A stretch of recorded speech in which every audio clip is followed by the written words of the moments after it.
और ये बात आज की पहली और बड़ी खबर की। पहली बड़ी खबर यह है कि हिंदी मराठी की लड़ाई देखिए कहां कहां तक पहुंच गई है। पटक पटक कर मारेंगे तक पहुंच गई है हिंदी और मराठी की लड़ाई। ये तस्वीरें आपने देखी होंगी, महाराष्ट्र से तस्वीरें थी। मराठी ना बोलने पर हिंदी भाषी लोगों को पीटा जा रहा था, कभी किसी कारोबारी को, कभी किसी कैब ड्राइवर को, कभी किसी राह चलते शख्स को। यह पिटाई की तस्वीरें सामने आई थी और माफी मंगवाई गई, पीटा गया। अब देखिए हुआ क्या, अगली तस्वीर मैं आपको दिखाऊं। और इस पिटाई के बाद आपको याद होगा राज और उद्धव ने रैली की, विजय रैली थी इनके लिए। दोनों पहली बार 2 दशक के बाद दोनों साथ आए थे। माना गया ये इनकी विजय है, इन्हें आखिर हिंदी और मराठी के बीच नफरत बोकर अपनी सियासत नजर आ रही थी। तो अब मोदी के एक सांसद ने साफ साफ शब्दों में चुनौती दी है। सुनिए निशिकांत दुबे जो अपने तेवरों को लेकर ही जाने जाते हैं, क्या कह रहे हैं। इस तरह की घटिया हरकत कर रहे हो, और मैंने हमेशा कहा है कि जब अपने घर में हो, महाराष्ट्र में हो, यदि बहुत बड़े बॉस हो तो चलो बिहार, चलो उत्तर प्रदेश, चलो तमिलनाडु, तुमको पटक पटक के मारेंगे। जब अपने घर में हो, महाराष्ट्र में हो, यदि बहुत बड़े बॉस हो तो चलो बिहार, चलो उत्तर प्रदेश, चलो तमिलनाडु, तुमको पटक पटक के मारेंगे। जब अपने घर में हो, महाराष्ट्र में हो, यदि बहुत बड़े बॉस हो तो चलो बिहार, चलो उत्तर प्रदेश, चलो तमिलनाडु, तुमको पटक पटक के मारेंगे। जब अपने घर में हो, महाराष्ट्र में हो, यदि बहुत बड़े बॉस हो तो चलो बिहार, चलो उत्तर प्रदेश, चलो तमिलनाडु, तुमको पटक पटक के मारेंगे। तो पूरी लड़ाई पटक पटक कर मारने पर आ गई है और राज ठाकरे की सेना के लोग आज देखिए उतरे सड़कों पर। यह प्रदर्शन हो रहा था, एमएनएस के कार्यकर्ता प्रदर्शन कर रहे थे मीरा भाईंदर में।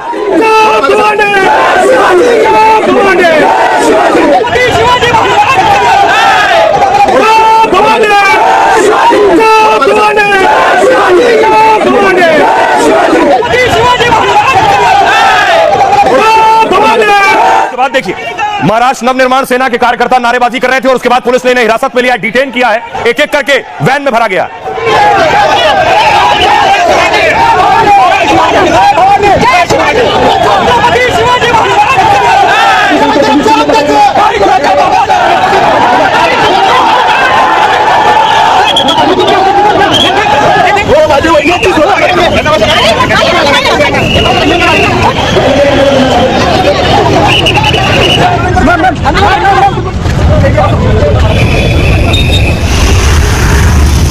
कार्यकर्ताओं को एक एक कर भरा गया, पुलिस ने वैन में भरा, बिना इजाजत प्रदर्शन कर रहे थे इसलिए इनको डिटेन किया गया।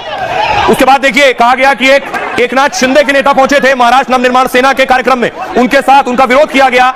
राज ठाकरे के कार्यकर्ता उनका विरोध करने लगे।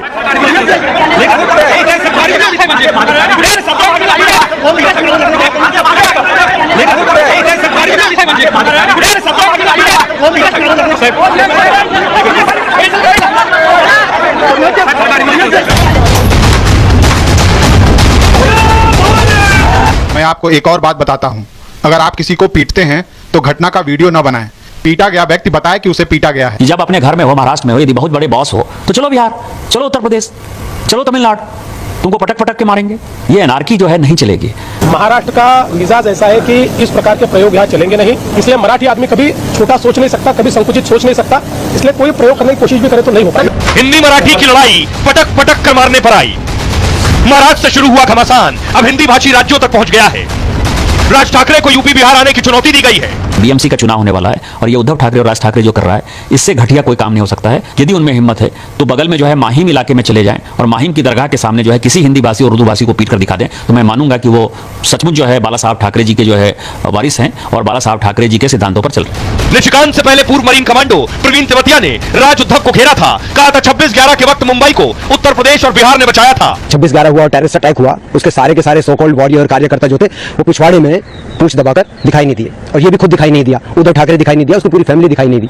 राज ठाकरे कभी आके इसमें एक शब्द नहीं बोला, क्योंकि जो बचाने वाले लोग थे, जो सेना के जो लोग थे, वो मैक्सिमम यूपी बिहार से थे। बीएमसी चुनाव से पहले राज ठाकरे पूरी प्लानिंग के साथ इस मुद्दे को उठा रहे हैं। उद्धव के साथ रैली के बाद आज एमएनएस कार्यकर्ता फिर सड़कों पर उतरे, लेकिन फडणवीस की पुलिस ने एमएनएस कार्यकर्ताओं को रोक दिया। पंथ, जाति, प्रांत, भाषा आदि के आधार पर एक एक मनुष्य को बांट बांट कर देखना, जो अलग दिखते हैं वो एक हो ही नहीं सकते, ऐसा मानकर चलना ये भारत नहीं है। स्वार्थ की लालच देकर कई प्रकार की गतिविधियां चलाई जाती है, भावना के आवेग में उनके साथ हम न जुड़े। तो हिंदी बनाम मराठी की जो लड़ाई है, यह लड़ाई कम होने वाली या खत्म होने वाली नहीं दिखाई दे रही, क्योंकि नेताओं के बयान इस ओर इशारा कर रहे हैं। देखिए राज ठाकरे ने क्या कहा, हिंदी मराठी जंग में भाषा की मर्यादा टूटी है। उद्धव के साथ रैली के दौरान राज ठाकरे ने बयान दिया, अगर कोई मराठी नहीं बोलता तो पीटने की जरूरत नहीं, लेकिन अगर कोई बेकार का ड्रामा करता है तो आपको उसके कान के नीचे मारना चाहिए। अगर आप किसी को पीटते हैं तो घटना का वीडियो ना बनाइए। राज ठाकरे ने गैर मराठियों की पिटाई का विरोध नहीं किया एक बार भी। एक तरह से राज ठाकरे ने पिटाई का समर्थन किया था। बीजेपी नेता निशिकांत दुबे ने इसी बयान पर चुनौती दी। हम हिंदी का विरोध करने वालों को पटक पटक कर मारेंगे। आप अपने घर महाराष्ट्र में अगर बहुत बड़े बॉस हो तो चलो बिहार, चलो यूपी, चलो तमिलनाडु, तुमको पटक पटक कर मारेंगे। अगर आप में ज्यादा हिम्मत है, आप हिंदी भाषी को मारते हैं तो उर्दू भाषी, तमिल, तेलुगु को भी मारो। आप ये घटिया हरकत कर रहे हो। संजय राउत ने निशिकांत दुबे के बयान पर घेरा। पहले तो यह बताओ कि दुबे कौन है। महाराष्ट्र के हिंदी बोलने वाले सभी नेताओं से अपील करता हूं, ऐसे बयानों की तुरंत कड़ी निंदा करें, तभी समझूंगा कि आप महाराष्ट्र से हैं। इसके बाद सीएम फडणवीस ने मोर्चा संभाला। निशिकांत दुबे ने जो कुछ भी कहा है वो आम मराठी लोगों के लिए नहीं कहा है, बल्कि उन संगठनों के लिए कहा है जिन्होंने इस विवाद को हवा दी है। निशिकांत दुबे का बयान पूरी तरह से सही नहीं है। देश की तरक्की में महाराष्ट्र का बड़ा योगदान है। अब आप सियासतदानों के बयानों से बाकायदा समझ सकते हैं कौन क्या कहना चाह रहा है और कौन कैसे अपने कैलकुलेशन, गणित के हिसाब से सोच समझ कर बोल रहा है। सुनिए। हिम्मत है तो आप हिंदी भाषी को मारते हो तो उर्दू भाषी को भी मारो, तमिलियन को भी मारो, आप जो है तेलुगु वाले को भी मारो। आप जो इस तरह की घटिया हरकत कर रहे हो, और मैंने हमेशा कहा है कि जब अपने घर में हो, महाराष्ट्र में हो, यदि बहुत बड़े बॉस हो तो चलो बिहार, चलो उत्तर प्रदेश, चलो तमिलनाडु, तुमको पटक पटक के मारेंगे। ये एनार्की जो है नहीं चलेगी। हम मराठी का सम्मान करते हैं, मराठी एक आदरणीय भाषा है। निशिकांत दुबे दलाल है, ये दलाली करता है उद्योगपति उनकी, ये कमीशन खोर है। मुंबई में भी उसकी दलाली चलती है। ये भारतीय जनता पार्टी के सब लोग हैं पाले हुए, ये उद्योगपतियों से फिरौती वसूलते सब। लेकिन किसी भी हिंदी भाई के ऊपर शिवसेना ने हमला नहीं किया है, ना करेंगे, ना पहले किया है। ये दुबे को समझना चाहिए कि दुबे है कौन। दुबे को क्या अथॉरिटी दिया है कि यहाँ के हिंदी भाषी को ने वहां बैठकर आप बात करते हैं। यहाँ के जो हिंदी भाषी नेता है, मैं उनसे अपील करता हूँ, दुबे का जो वक्तव्य है उसका निषेध करो, धिक्कार करो उसका। बताइए आप झूठ बोले हो। निशिकांत दुबे यांचं जर तुम्ही पूर्ण ऐकलं, निशिकांत दुबे ने जो कुछ भी कहा है वह आम मराठी लोगों के लिए नहीं कहा है, बल्कि उन संगठनों के लिए कहा है जिन्होंने इस विवाद को हवा दी है। मेरा मानना है कि निशिकांत दुबे का बयान पूरी तरह से सही नहीं है। मी पुन्हा एकदा सांगतो की मराठी माणसाचं देश की तरक्की में महाराष्ट्र के योगदान को कोई नकार नहीं सकता और नहीं भूल सकता है, और अगर कोई ऐसा करता है तो यह पूरी तरह से गलत है। परकीय आक्रमकांनी या भारताची संस्कृती संपवण्याचा प्रयत्न केला होता। देखिए, देवेंद्र फडणवीस महाराष्ट्र के सीएम हैं, उन्हें मराठी बोलने वालों की भी बात करनी है। यह तस्वीर आप देख रहे हैं। हुआ क्या कि एमएनएस यानी राज ठाकरे के नेता को हिरासत में लिया गया। ये अविनाश यादव है जिसे हिरासत में लिया गया। आरोप लगा था कि मारपीट में भी आरोप था और हिंदी मराठी के नाम पर बवाल करने का भी आरोप था। तो एमएनएस पर देवेंद्र फडणवीस ने एक्शन लिया है। क्या कार्रवाई की है राज ठाकरे के कार्यकर्ताओं पर? मराठी भाषा विवाद में एक्शन में महाराष्ट्र पुलिस। ठाणे में एमएनएस नेता कार्यकर्ता को पकड़ा गया, हिरासत में लिया। हिंदी भाषी व्यापारियों के खिलाफ रैली करने जा रहे थे। एमएनएस कार्यकर्ताओं ने व्यापारी से मारपीट की थी और इसके बाद व्यापारियों ने भयंदर में प्रदर्शन किया। एमएनएस के विरोध में व्यापारियों ने यह प्रदर्शन किया था और इसके बाद कार्यकर्ता आज सड़कों पर उतरे। एमएनएस के व्यापारियों के खिलाफ एमएनएस सड़क पर आई। एमएनएस ने इजाजत नहीं ली, बिना अनुमति के मोर्चा निकाला। पुलिस ने कुछ कार्यकर्ताओं को हिरासत में लिया। कानून व्यवस्था बनाए रखने के लिए कार्रवाई की गई। फडणवीस ने कहा एमएनएस समर्थकों को रैली की अनुमति थी, लेकिन वे खास इलाके से होकर जुलूस निकालना चाहते थे। प्रशासन ने एमएनएस को इसकी इजाजत नहीं दी। इससे कानून व्यवस्था पर असर पड़ सकता था। सुनिए जरा देवेंद्र फडणवीस क्या कह रहे हैं। महाराष्ट्र में किसी भी मोर्चे को इजाजत है, ये लोकतांत्रिक राज्य है। वो भी मोर्चा निकालना चाहे तो परमिशन लेकर निकाल सकता है, लेकिन जब कोई परमिशन लेता है तो उसका रूट किस प्रकार से होना चाहिए। अगर रूट में कई ट्रैफिक के प्रॉब्लम्स है, अगर रूट में कोई ऐसी जगह है कि जहाँ पर स्टैम्पिंग जैसी अवस्था हो सकती है, कुछ ऐसी चीजें होगी तो पुलिस रूट चेंज करने को कहती है। तो मैंने जब पुलिस कमिश्नर से पूछा तो पुलिस कमिश्नर ने मुझे कहा कि हमने उनको रूट चेंज करने के लिए कहा था, लेकिन वो एडमेंट थे कि हमको ये रूट लेना है, इसलिए पुलिस ने उसको नकारा है।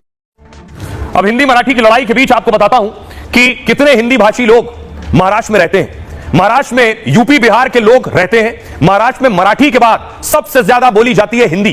करीब 64% आबादी मराठी बोलती है।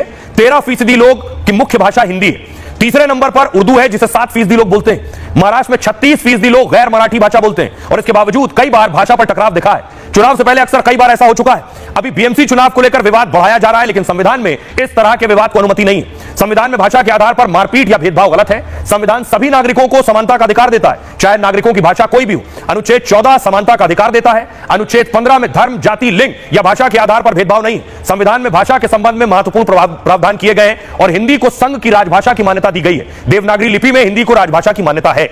आइए आपको सुनाता हूं निशिकांत दुबे ने कहा पीट पीट कर मारेंगे। इस पर हिंदी भाषी लोग क्या कहते हैं।